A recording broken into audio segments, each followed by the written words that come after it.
What a great day. Parents and grandparents, family, friends, and faculty, trustees, honored guests, and class of 2023, it is a great honor for me to welcome you to the 54th commencement ceremony of the Icahn School of Mount Sinai. And as you've already heard, I hope your head doesn't get too big, you are among the most distinguished graduates of any medical school in the world. You're enormously talented, you're passionate, you're intelligent, you've excelled in your studies, but you didn't get here by yourself. So please stand and thank everybody in this audience who helped you get to where you are.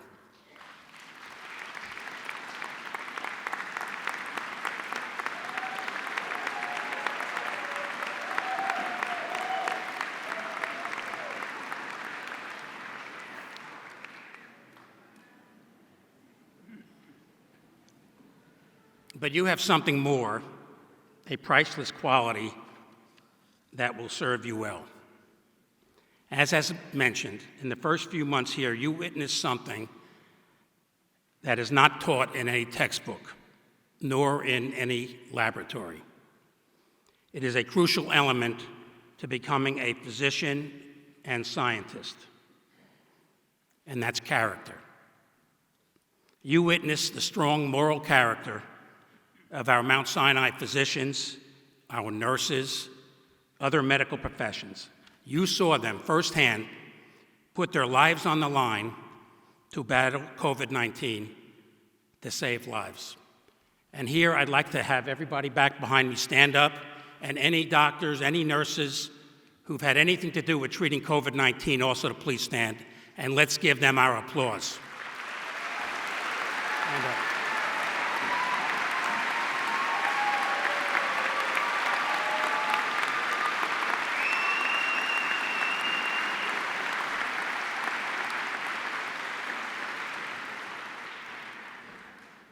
You know, we must remember what started happening in March of 2020, in those first number of months. And at one point at Mount Sinai, we had over 2,000 patients with COVID-19.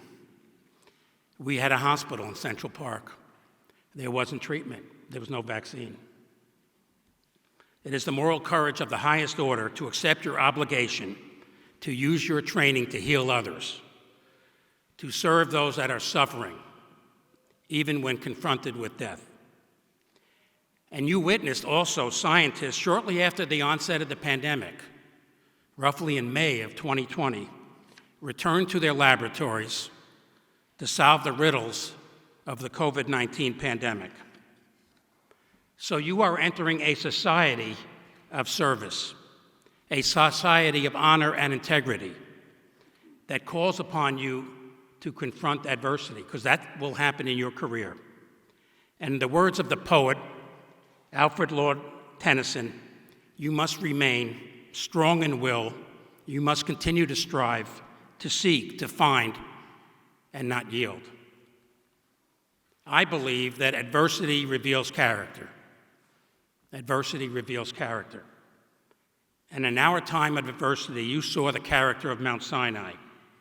We together are a community of medical professionals who are brave, dedicated, and committed to the cause of healing, and who demonstrate courage, as Hemingway defined, extreme grace under extreme pressure. Now, class of 2023, I saw those traits in you. As has been mentioned, you volunteered across the health system to support the great battle against the pandemic. You helped us save lives, and you should always remember that. Winston Churchill said, "Courage is rightly esteemed the first of human qualities, because it is the quality that guarantees all other qualities." I will always remember you, always, as the pandemic class. Your participation in Mount Sinai's extraordinary response to the pandemic is something that will be with you for the rest of your lives.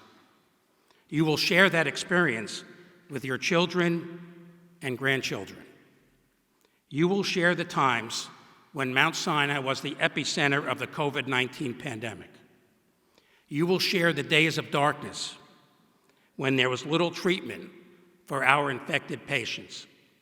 You will share when loved ones could not visit their dying relatives and our staff had to convey their grief. But you will also share the days of light when new treatments were discovered, including those treatments discovered at Mount Sinai, and vaccines prevented serious disease. Yes, you were there. And when you look back, it will give you a lasting inner strength that will help you succeed when you are faced with both professional and personal challenges. And to paraphrase Henry V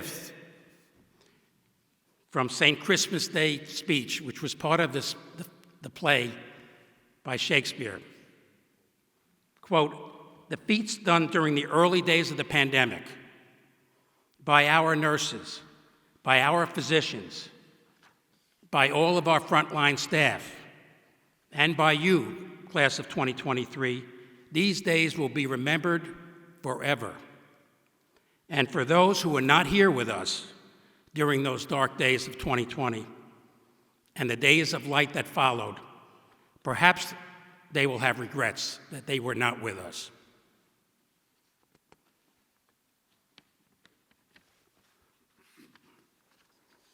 The fact is, being a doctor, it's tough. And I know that you're going to face other dreadful moments in your career. There's no doubt about that. And you will face situations where you cannot heal a patient, or worse, when you cannot save a patient. But it will be up to you, and you can use your past experience to have the strength to share the awful news with the family, to comfort them, to hold their hands, to show your deep humanity. And you will need to demonstrate compassion, strength of purpose, and moral courage. But it is a great privilege to be a doctor. You have earned that privilege with us to heal and to help a person at their greatest moment of need. And for those of you who pursue scientific research, you will face great challenges too. I have faced that as a scientist. It is hard, very hard, to discover new knowledge. You will experience disappointment along the way as you try to make these scientific breakthroughs and discover new knowledge. You may even face skepticism where people don't believe what you've discovered, but do not let it stop you. Do not ever give up. Teachers are among the most important people in our lives. They take existing knowledge and convey it. But it is very difficult to discover and make the creation of new knowledge. And that's the job of you, the scientist. It is also a highly noble pursuit, and it too is a privilege. 6 decades ago, when our scientists were figuring out how to put a man on the moon, President John F. Kennedy said, "We choose to go to the moon, not because it is easy, but because it is hard.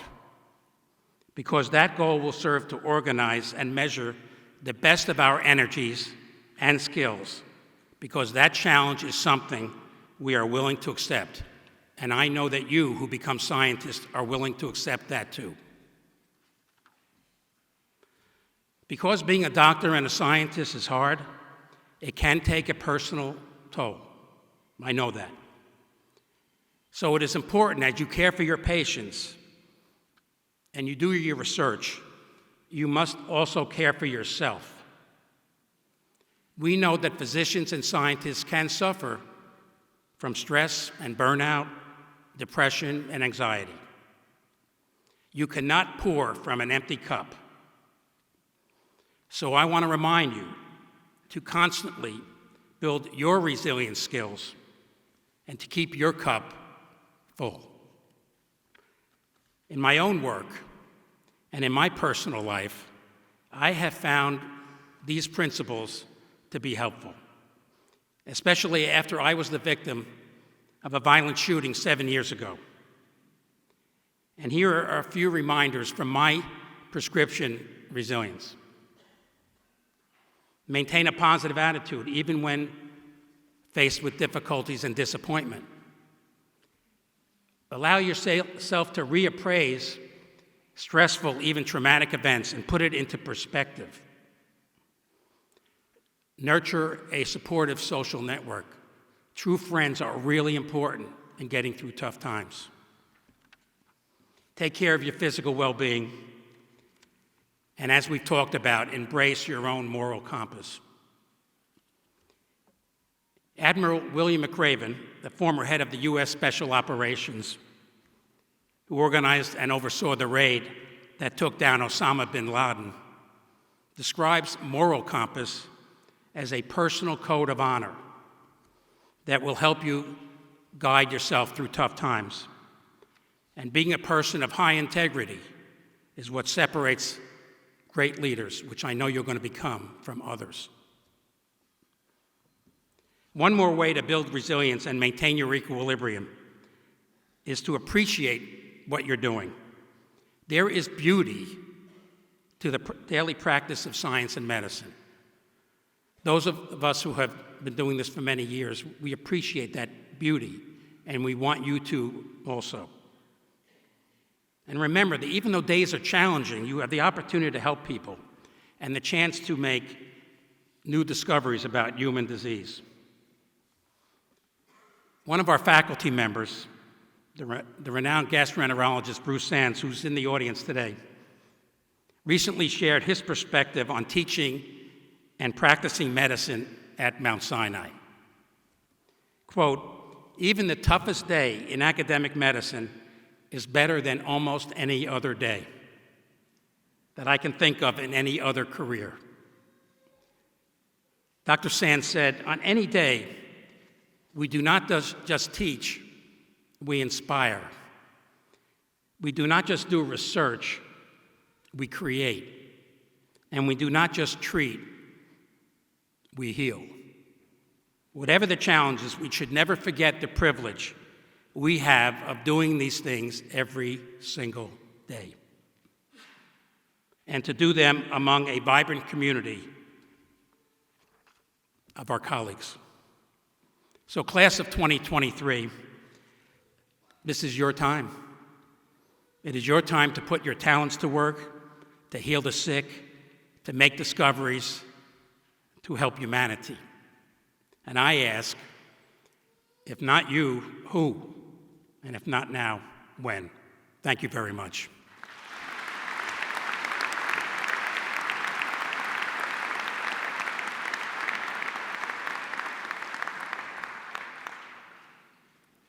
So now we're going to begin the presentation of distinguished persons on whom it is our privilege to confer honorary degrees.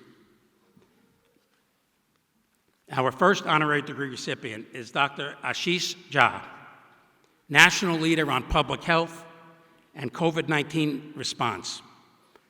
Eric Nestler, our Dean for Academic and Scientific Affairs, and our Chief Science Officer will present the degree to Dr. Jha. Please come forward.